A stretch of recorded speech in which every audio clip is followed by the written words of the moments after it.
आज गेलो होतो डॅम पाहायला, पण डॅम पाहण्याच्या नादात मीच गेलो असताच जाऊन. तर काय म्हणता पोरांनो, तुमचं स्वागत आपल्या नवीन एका ब्लॉग मध्ये. नंतर लगेच आम्ही गेलो पेट्रोल पंपवर आणि गाडीचं आपल्या नाही का पेट्रोल भरून घेतलं, कारण की आपली गाडी जर मधात बेशुद्ध पडली तर कसं करावं आम्ही. लगेच नाही का मी आणि आपले मामा आणि कार्तिक भाऊ चाललो होतो आपण नाही का पैठणले, कारण की आपला कार्तिक भाऊ आज पेपर होते तर त्याच्यामुळे लगेच निघलो होतो आम्ही. लगेच मी मामाला म्हणलं मी चालवतो म्हणून गाडी, तर मामा म्हणले नाही तू मागं नंद्या म्हणलं. मग मामा तुम्ही चाला म्हणलं गाडी. मग मी मागं बसतो. एक तर थंडी पण खूप वाजत होती, त्याच्यामुळे नाही का आमचे हातपाय एकदम काठीसारखे चालते. लगेच आम्ही समोर निघलो. नंतर लगेच नाही का आम्हाला समोर नंतर थोडंसं गेल्यानंतर आम्हाला नाही का इथं मंदिर भेटलं, श्री पावन गणपती मंदिर.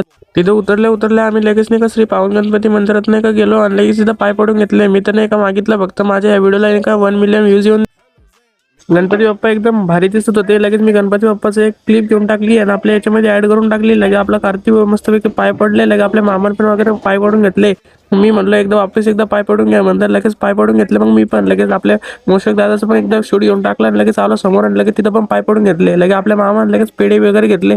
आपला कार्तिक भाऊ नाही का तिथं मोशक दादाच्या कानात काहीतरी बोलला आणि लगेच आम्ही आलो इकडे, कारण की आपल्याला जायचं होतं, खूप टाइम झाला होता आपल्याला. लगेच आम्ही निघलो वापस नाही का आमच्या गाडीवर बसलो आणि लगेच फराडवर लगेच नंतर बघितलं इतकं मोठं पाणी, बास माझे तर डोळेच काम करत नव्हते. नंतर म्हणलं आपण याच्यात एक कुदी मारून आपण, इतकं थंडीचा टाइम होता, त्याच्यात जर कुदी मारले तर मग माझं वापस याचं काही कामच नव्हतं. लगेच आम्ही फिरता लगेच तिथं पोहोचलो. लगेच आम्ही शाळापासून तर इतकं छोटीशी जागा होती त्याच्यातून तरी आम्ही गाडी काढली आणि लगेच आम्ही नाही का शाळेत पोहोचलो.